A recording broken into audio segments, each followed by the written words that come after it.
Niehla, welcome to Diets for Food Stories. How are you? I am so well. Thank you for having me. How are you? I'm doing well. I know we've got Chicago, Oakland going on, which is so exciting. Being a Midwestern girl myself, born and raised, many food memories, all going back to the taste of Chicago, of course, right? Which is around the corner. But we're excited to have you on to talk about Homegirl's hummus. And I have to admit, I did not get into hummus probably until I was in my 30s. Oh, wow. I know. It was just not in my family's food repertoire. So excited really to talk about that because we know it's a Mediterranean dish and Mhm. now you're seeing more of it being infused into different cultures. I was in Atlanta earlier this month and had oxtail hummus at a Oh, hotel, oh. at a restaurant rather. And Mm. that, so I'm loving now that we're taking that basic hummus and Uh-huh. adding to it. But before we get into all of that, let's get into your story because it's a journey. Starts in Chicago, comes out west, and then goes back to the Midwest. So tell us a little bit about you. Born and raised Chicago. I am a South Side girl through and through. The heart of Chicago in the Inglewood neighborhood. Beautiful things come out of Inglewood. There's have been a lot of reports on the news over the years about the Mhm. dangers of Chicago and this and that, which, you can't erase that, right? Right, right, But a lot of amazing things come out of circumstances that have struggle in them. right. It teaches us resilience and how to be brave and how to chart new courses and sometimes being the first to do this or the first to do that. So I was raised in a household where my mother was from the Bahamas. My Okay. dad was from Mississippi. So I like to say that I'm the perfect blend of salt pork and salt water. I love it. And my mom always made sure, both of my parents always made sure that they exposed us to different things. I went to Catholic school. I also went to public school. I Mhm. went to an HBCU. And I grew up in a household that was full of love, not without its problems, of course. My Right. parents separated for 5 years when I was a kid. So from third grade to eighth grade, my parents were separated. And my daddy realized what none in these streets. Okay. Brought us back home. He was like, that's what I thought. Okay. I know that's right. So yeah, it's been an amazing journey just from being born and raised on the south side of Chicago to going away to school, to an HBCU. Of course, the reason I went was a different world. Okay, the reason I Okay. went to Grambling was because I wanted to go to Hillman and it didn't exist, and so I had to find my school. And then after that, working in advertising, which was an interesting journey, but I knew it wasn't my forever thing. I've also delved into fashion. One thing I can say about my parents, they have always been supportive. Good. And when you have a child who is a free spirit and who is a creative, you roll with the punches. Baby, you want to do this? Okay. As long as you're doing something. And you have to feed your soul. Some people will try to say, well, you better, at one time my dad was going into this phase of that, man, did you call a man from the bank? That's a good job. And I'm just like, I get it. And I need to be able to pay for what I need to pay for, but I also need to be happy. And if it's killing my spirit, then I don't want it.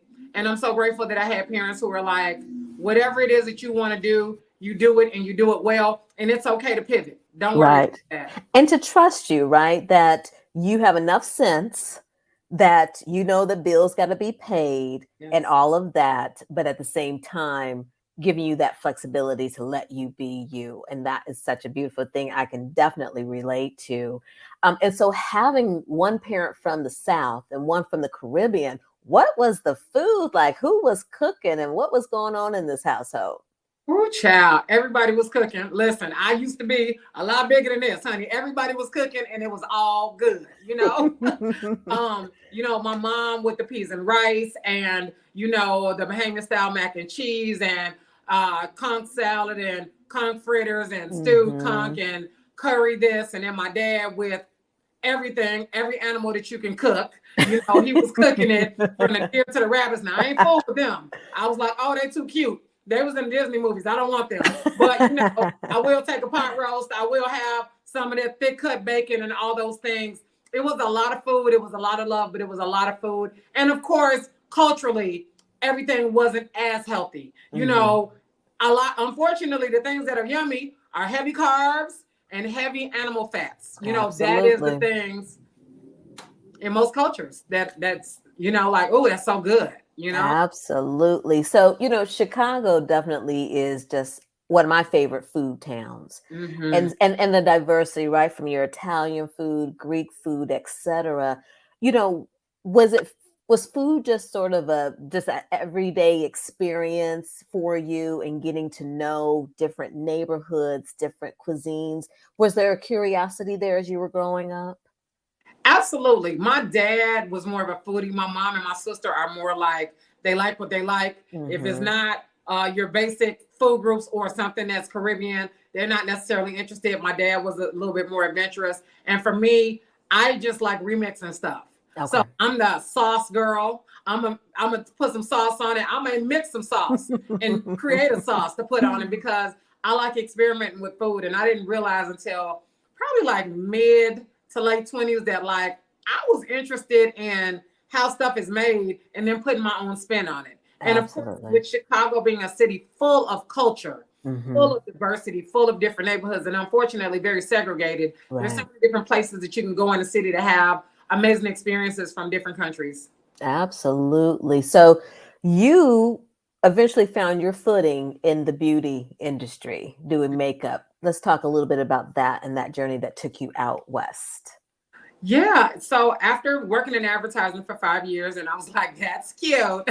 What else is there? Because I don't like this. These people play too many games. Like, Mm-hmm. what feeds my soul? And I'm like, I love makeup. I used to walk by the Mac counters and be like, oh, that's my tribe right there. I want to be one of y'all. And so Mm-hmm. I found out about a class when I was still working in corporate, and I wound up taking the class and transitioning into makeup full time. And I enjoyed it.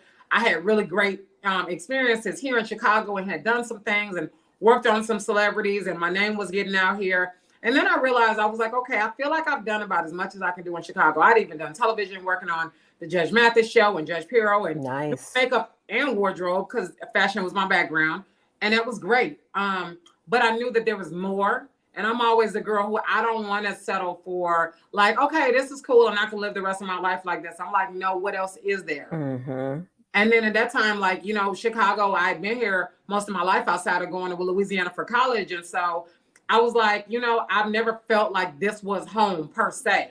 I always felt like there was something else out there for me. And when I got a prophecy and I was in church one day that, you know, there was something bigger on the horizon for me. And then I met a young man at a random party I was throwing for my cousin who kind of prophesied to me that I would be in LA. And I was like, this is interesting. So I went Mm-hmm. to church and I asked for a sign and I got the sign. And I'm like, well, all right, sunshine it is. Let's go. Mm-hmm. And Wow. I didn't have a job when I moved out there. I didn't know a lot of people out there. I like Mm-hmm. knew one person, 1.5 people. And I was like, okay, let's do it. I'm on this faith journey, God. Let's go. Because I don't have any kids. Right. It's me. Let me try it. And if it doesn't work, I can always come home. Absolutely. Absolutely. And so obviously you said you were out there for about 7 years. Yeah. So obviously things were going, not say it wasn't hard, but it was moving for you. And you did what you set out to do, right? Yes. Yes. It was an awesome experience. Wow. Just can you share a little bit about some of those experiences that you got to that you can say, you know what, I really did this.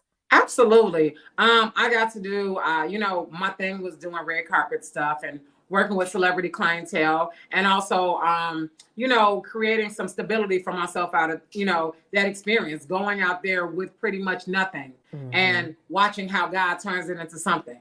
You know, faith is a very big thing for me. It's how I move and breathe. Like, if I don't have that, I have nothing. And so just, you know, putting yourself in a position where you can watch God blow your mind.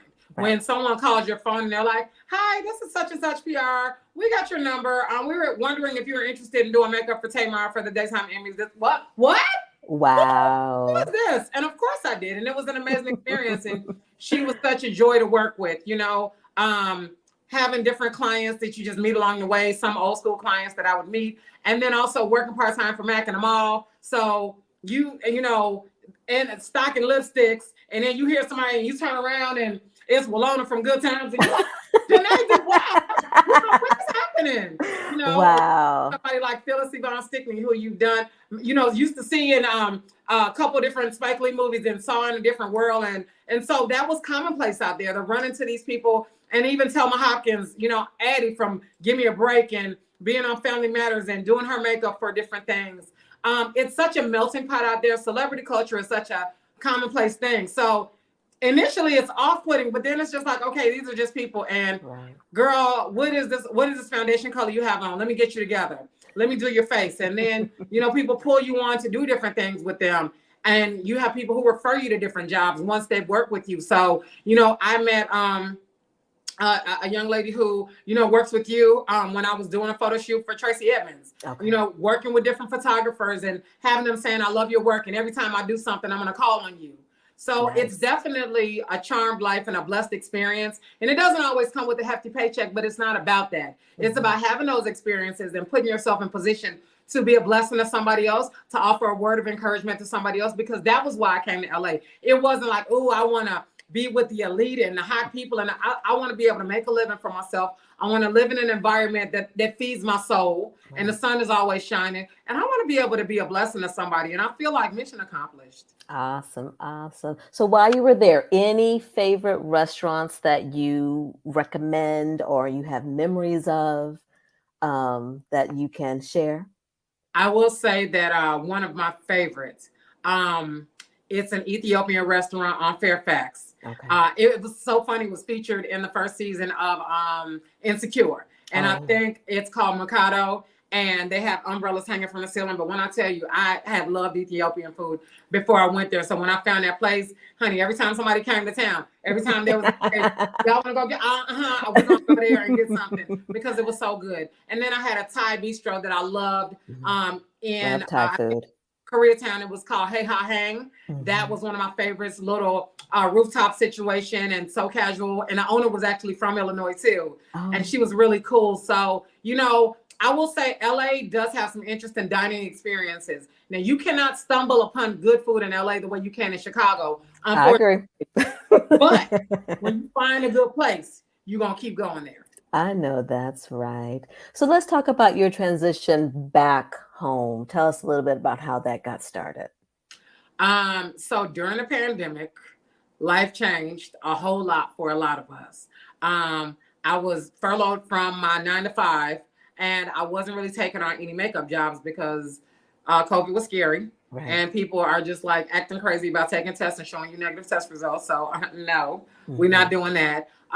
And so I was at home in my apartment watching the verses, watching everything on Netflix, and you know, around, you know, I got furloughed in March, and then April, my mom was like, hey, it would be so nice if you would come home for your birthday. And I was just like, Mom, I don't want to come. I'm scared. You know, this COVID thing. What if I get it on a plane? What if I bring it to you? Blah, blah, blah. My mom was like 70 at the time. Mhm. So, you know, and then finally she wore me down. And I'm like, okay, I'm going to come home because I want to see you and I miss you. And I need to be able to put hands on you because this is a pandemic and everything is so uncertain. And I'm scared.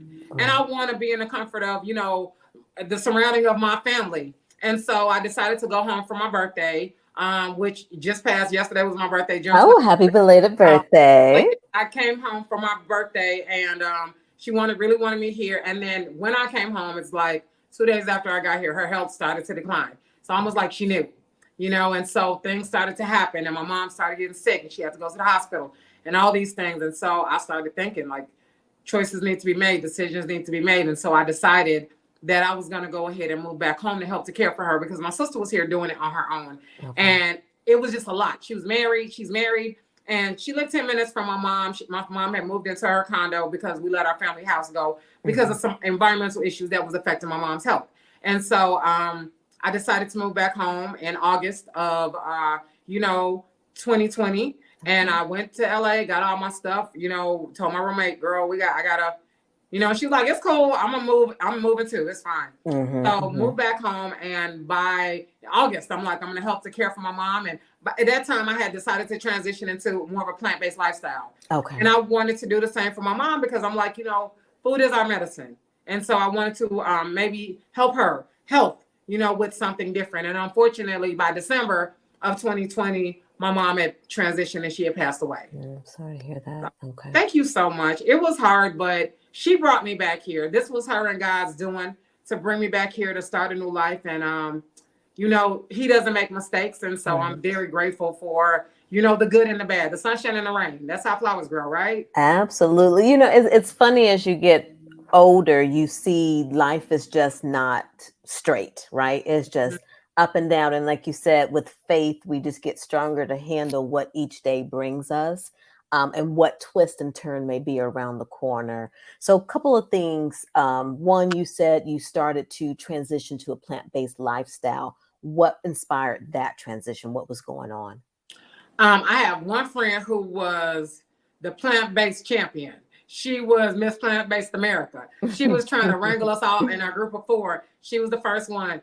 First she went vegetarian, and then she went vegan. And then my other friend decided she was going to go ahead and transition. And she's now like a plant-based influencer and doing amazing things.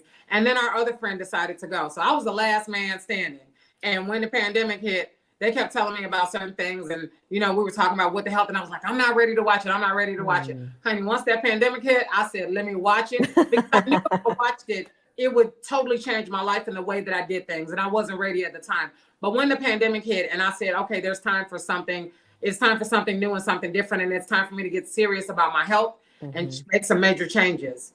And so I did. I decided to go ahead and go plant-based. And I'm primarily like 90% vegan. Every once in a while, I will have fish. Okay. If somebody bakes a cake, I'm not asking any questions. It's not my business. And I will have a slice of cake, but for the most part, I try to be very conscious about what I'm putting in my body, because my mother and my father, on both sides of the family, there was obesity. And I know that certain conditions can be exacerbated, by your diet and the way that your lifestyle is. And so for me, it was an opportunity to take my health into my own hands. I had gotten diagnosed with high blood pressure in June of 2020.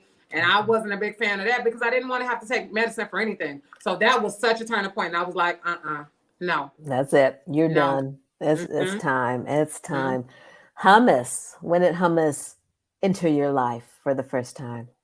Oh, I had toyed around with hummus, but I really got into eating it and making it probably back in 2013. My friend and I, the plant-based queen, we would go to Milwaukee for certain gigs that she had, and I would drive with her, 2-hour drive. So when we got through with the gigs, we would go to this place called a Public Market downtown Milwaukee, and they had this booth of this Mediterranean vendor and every time we went, we would get this green hummus because it was so good. I bet. Yep. So one night I'm in Chicago, really craving some of that hummus.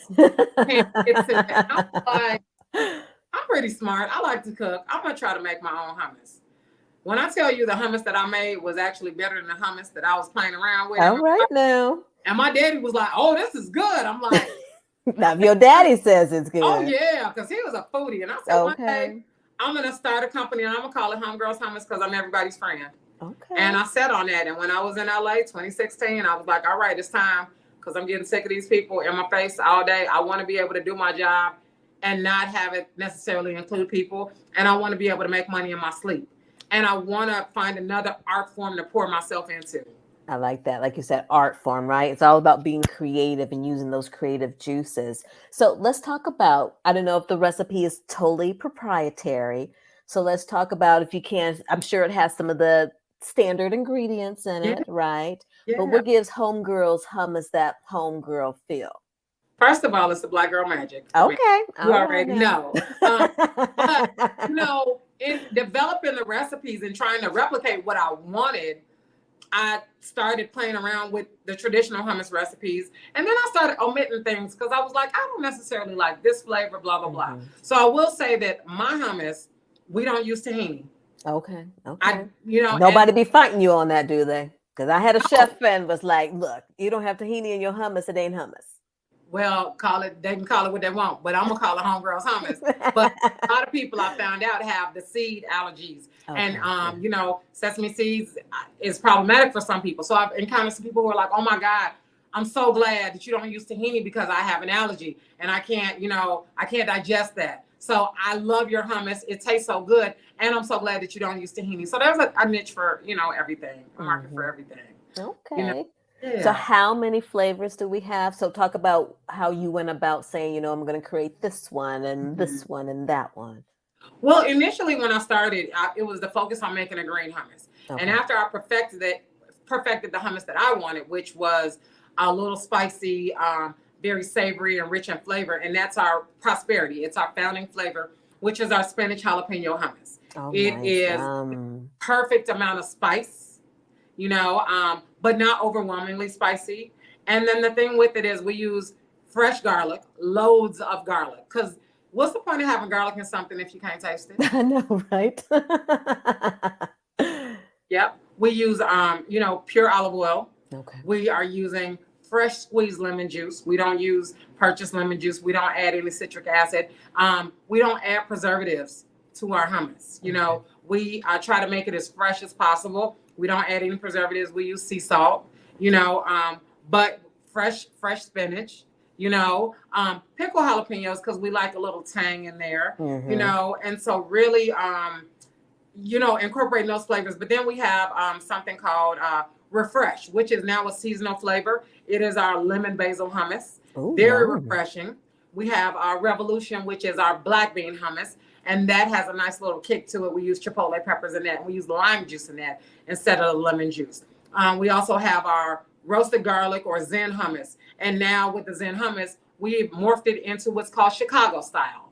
It is roasted garlic hummus with mild giardiniera peppers on top. And I tell my Chicagoans, I'm like, it's like having an Italian beef without the guilt. Oh, sounds good to me. People love it. Wow. It is getting to be as popular or even more popular than our prosperity hummus. People love having the giardiniera on there. It's so flavorful. It's so rich. It's not spicy, but it's so savory and delicious. And then the roasted garlic hummus has a little secret ingredient, in the creaminess that just really gives it a really, really nice flavor. Wow. So talk to me a little bit about your business process. You've Mm-hmm. got this product, it's tasting pretty good to everybody. So Mm-hmm. now how do you go about getting this business and then getting the word out?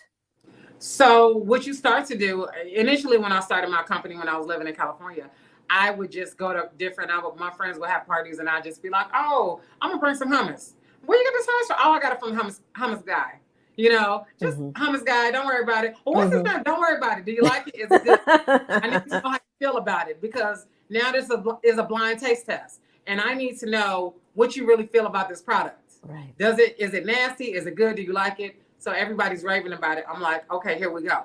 So then I was like, okay, it's me. I'm the hummus guy. I made the hummus. And then it kind of morphed into that. And so I would have my coworkers and friends and they'd be like, can I order some hummus? Can I get some hummus? So it started that way. And then when I moved back to Chicago, just trying to figure out like what my next step was, because I knew I wasn't going back to corporate. It's like, Right. okay, well, guys like, girl, you got a gift. You better start using this gift. Your gift is in your hands. You don't need a paycheck. You are the paycheck. And I said, duly noted, sir. I got you. And so I started doing different events and being vendors at different events and trying to figure that out. And then it's morphed into the farmers market. And now some weeks I got, between 4 and 5 farmers markets a week that I'm doing this product and now having a storefront. It's just been a crazy, beautiful ride. Wow. So let's talk a little bit about the storefront. Well, it is not open for business yet. It is Okay. a new thing that I've done. I moved in here. I was preparing to do Vegan Dale for the second year. And, Okay. Vegan Dale is a traveling food vegan festival. They do about 5 cities in the country. And Hmm. I did it last year. And that was huge for me because it got me a lot more clientele, a lot more exposure. People were falling in love with the product. So then when I started doing the farmers markets, everyone's like, oh my God, I met you at Vegan Dale. And I'm so glad I found you and blah, blah, blah, which was amazing, right? And then, I was praying because it had kind of outgrown like me just operating the way I was operating, doing these commercial kitchens and, loading stuff out of my home to go to these markets. And I'm like, I need a home base. Yeah. And so one day I was just praying. I'm like, God, I need a space. I need it to be in this area. I need to be able to pay this amount for it. I need it to be not far from the house, all these things on a flat level so I can be moving 10 Right. boxes. And when I Hmm. tell you 5 minutes later, my phone rang. Look at God. Look at him. Every time, every time. And so now I have this space in the Beverly area of Chicago, which is a relatively safe neighborhood. It's not far from where I live. And I'm right next door to a juice bar. a young lady who I had conversations with about partnering to do things. And so I'm subleasing from her. And so it's really great to have the juice bar next door and have me here because it's like a whole wellness situation right here. Absolutely, absolutely. So when will the doors be open? So we are hoping to be open by mid to late July. Okay. If you know anything about the city of Chicago, you know the politics of getting things done.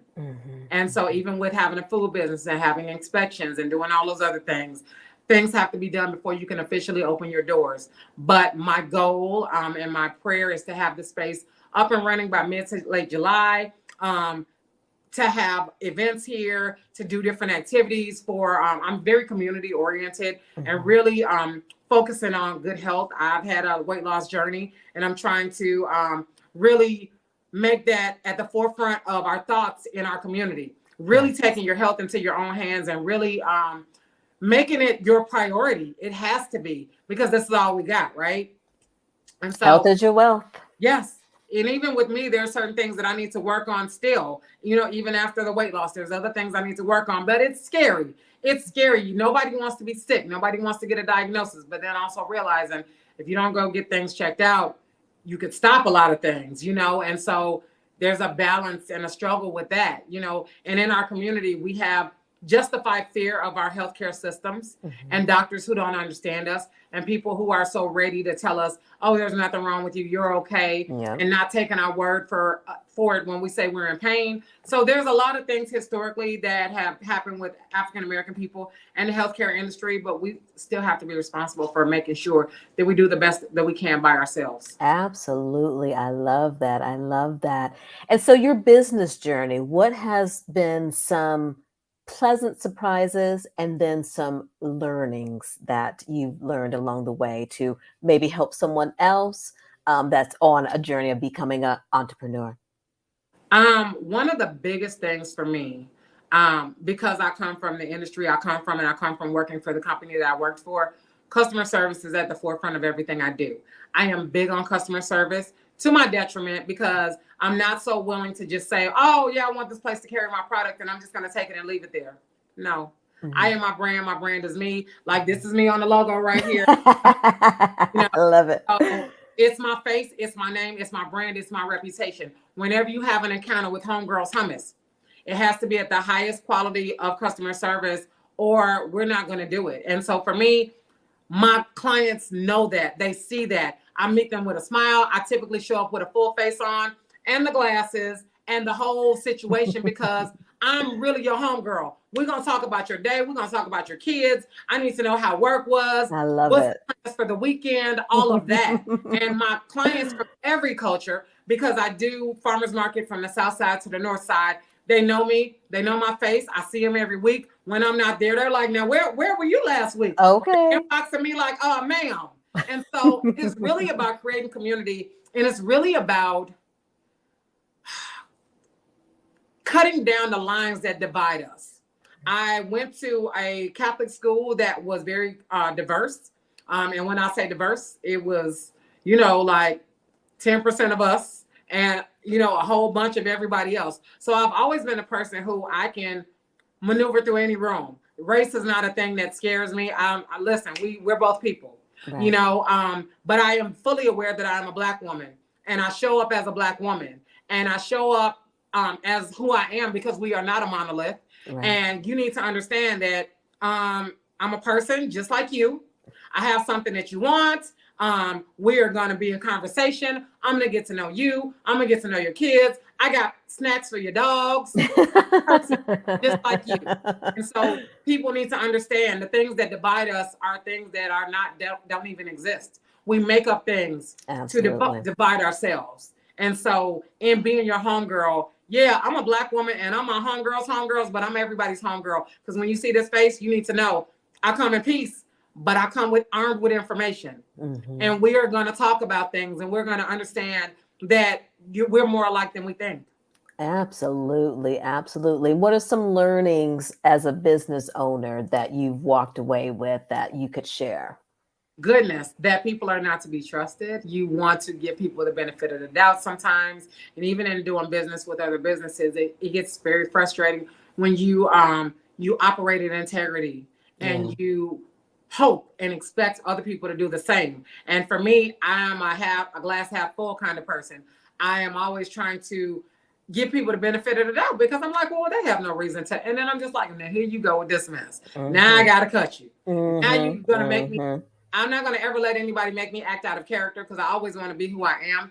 But at the same time, now you have to prove yourself as opposed to me giving you the benefit of the doubt. Absolutely. And so that's unfortunate. And then for a lot of us who are afraid of money and who are afraid of numbers, that's one of the things as a business person that you really have to get a grasp on in order to do well in business, in order to really know where you are, is to understand your numbers. And that is still a challenge for me, but it's something that I'm pressing myself to work on. And I have a great community behind me that pushes me. I get scared very easily, but I do it afraid because that's just who I am. And even the things that I'm not comfortable with and the things that I don't want to do, even in my fear, they're like, go ahead and do it. I'm like, I'm like, it's fine. I'm gonna hold your hand and you're gonna cry, but you're gonna do it anyway. Absolutely.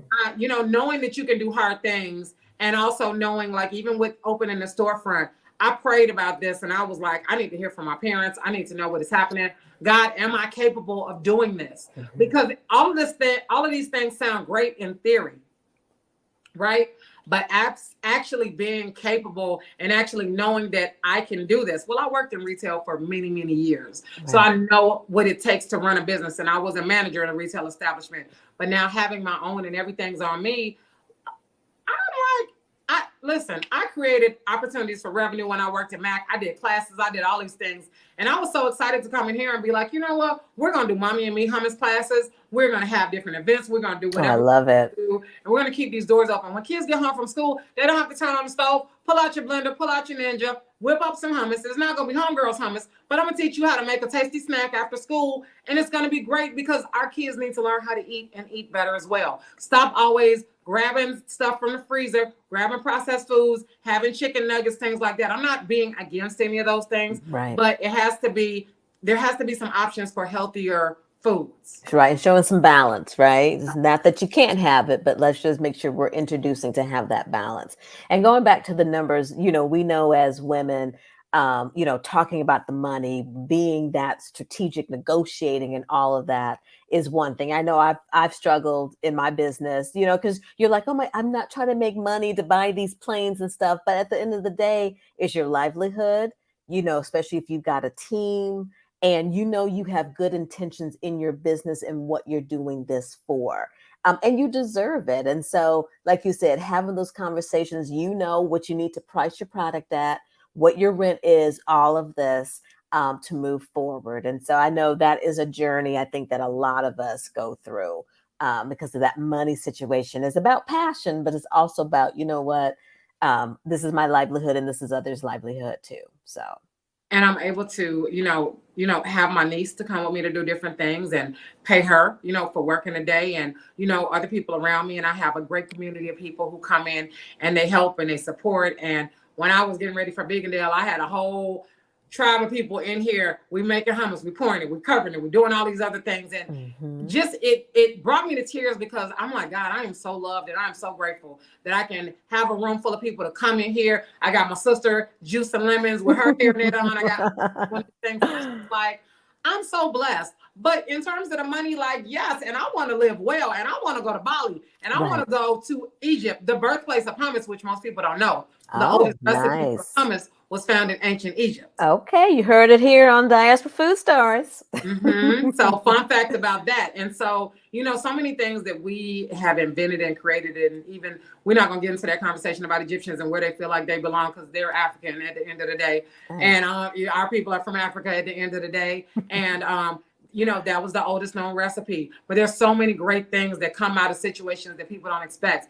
I'm tired of being discounted or discredited for who I am. Like, there are things that should honestly just be a given because I am who I am. Like, when you see Homegirl's hummus and you look at me and you look at that hummus, it's going to be good. Okay. Especially coming from Mississippi. Now, I said, if somebody from Mississippi and don't know how to cook, I can't mess with you. I can't mess with you. So, okay, Miss Mississippi Roots, I know that hummus has to be good. When you say hummus and greens that we did for Juneteenth, And people were like, what? Hummus and greens, braised collard greens, wild mushrooms, sun-dried tomatoes, on top of this roasted garlic hummus. And these people went crazy. It was supposed to end on Juneteenth, and they're still asking for it. So I got to whip up some more for this. They're like, I know it was supposed to end, but can you do it one more time? I'm like, wow. I got you. You got a hit on your hands, don't you? Wow. So opening a new location, hopefully the end of next month. Are we looking at getting the product into other retail stores? I would love to do that. I'm just looking for the right alignment. Okay. For a store that I know and that I trust with my brand. And we know that the grocery game is an expensive game. Absolutely. Even getting your product at eye level can be very costly on top of what it costs to get in stores. So when the right opportunity comes along, I want to be ready for it. But I want Homegirl's Hummus to be available in retailers across the country. And might I even say globally. So when the right opportunity comes, I want it. Awesome. Now, are you shipping currently? You know, I am shipping. I have done a process where I've tried to figure out how the shipping works. I've been able to get the shipping costs down by at least 50 to 60%. You know, the consumer is going to pay for shipping. It may be kind of costly, but when I tell you you're going to get fresh product overnighted to you, and it's going to be the best hummus that you've ever had. And let me say this, my hummus is not inexpensive.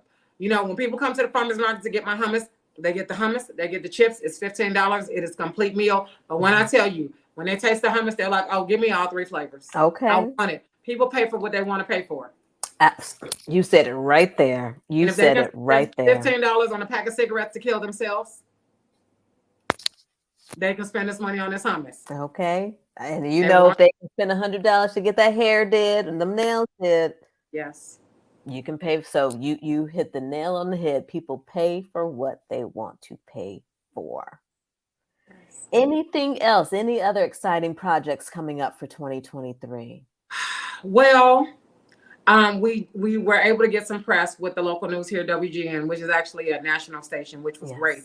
We did that in December. So we're looking forward to more opportunities to do press. We're looking to do, I just signed up to do this soul yoga situation, which I'm super excited about because that's my people, that's my community. And I'm so excited to be able to be exposed to that community, those of them who don't know us yet.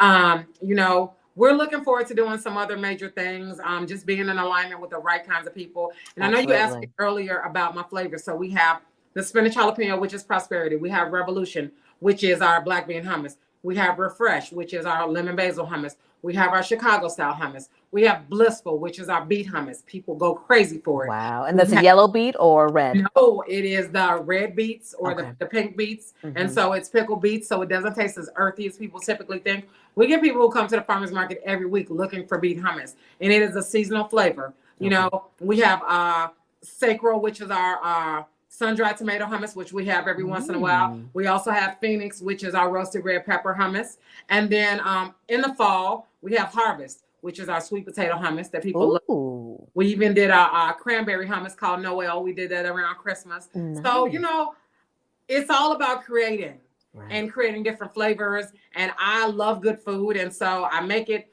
to please my palate because my friend always tells me, girl, you sure know how to make food taste good.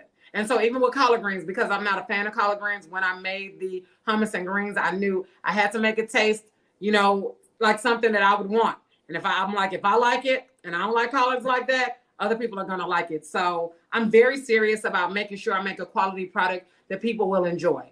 Wow. So what do you tell the person that's like, I don't know, I never had hummus before, I don't know. And then, you know, they're all hesitant about tasting it. And then you have them. And then what flavor do you start them with?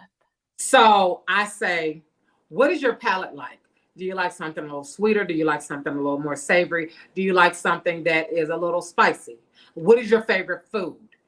But one of the things that I pride myself on is when I'm in different locations, I like to do a hummus flight. Whatever hummus I have for that day, I'm going to have it available for you to taste. Some people, it's a texture thing. And I'm not offended when people say, this isn't my jam. It's okay. I ain't going to never eat chitlins and I don't want it. Okay? I know that's right. Hey, it is what it is. But at least if you give yourself an opportunity to try it, I always say it's free. Go ahead and taste it. Tell me what you think. And more times than not, 80% of the time, they're like, ooh, this is good. I remember some this, or I tried hummus before and I didn't like it, but this is actually good. That always makes me so happy. Awesome. Awesome. Well, Niehla, where can people find you and connect with you? Goodness. My favorite place in the world to be is 2020 Instagram Lane, honey. That's where I live. I'm doing lives all the time. I get on there and I do a lot of talks about life, about service, about just being better. Is where I create my community. And yes, I sell products, but I'm also serving and I'm giving inspiration and I'm talking about being better and I'm talking about different ways to view things. I'm just trying to help us to all live a better life and to get out of our own way, because I know I stand in my way a lot. So it's not just about the food, but it's about making better decisions. And the food is just one of those areas where we can make better decisions for ourselves. But I'm always on Instagram and I get a lot of people who join my lives and they're just, some people who I don't even know are watching. And then like one of my friends later will be like, oh yeah, because you said, I'm like, oh, you were watching, you were there. And so it makes me so happy to know that I have an audience like, and people who don't know me and some of my friends and some of their parents. And it's just really wonderful to, give people an opportunity to look at things from a different perspective. And because I like to learn a lot of stuff. I learn a lot from social media. I learn a lot from watching some of the influencers or people that I like who say things that make sense. I'm like, oh my God, I did not know how to articulate that. This is the thing. And so I like to really be able to have those discussions. And so it's the place where I live and I thrive, and I love being on Instagram. It's one of the best inventions in the world. Awesome. And then we've got a new website coming soon. Where can you give us that address where they can go to? And that's where they can also look at if they do want to have where you're going to be, right? So all your farmers market locations. And then, so what's that address? That is just homegirlshummus.com. Homegirlshummus.com. Awesome. And then can we get the address to the new location? I'm sure if they follow you on Instagram, you will be talking about that and letting everybody know when that is open. Yes, our new location is in Beverly, and the address is 10309 South Hale in Beverly, Chicago, Illinois, 60643, I believe. But yeah, that's the address. It's a nice big space. I'm, sitting here decorating and doing different things to make it super cute. Because when they come in the door, I want them to be able to be like, oh God, we got to Instagram this. I want to take pictures here and I want to say I was here, because it really is a whole movement. Even on Monday, we're going on a walk, and I've been saying I want to get a walk together. So I'm creating a community of walkers. Monday is going to be my first day where I'm inviting people to come and walk and Swallow Cliff with me. And so I've told people, and I put it out there. I said, listen, even if you don't show up, I'm still walking. So figure it out, because I'm going to get these steps in. What about you? I know that's right. 10,000, here we come. 10,000 plus, huh?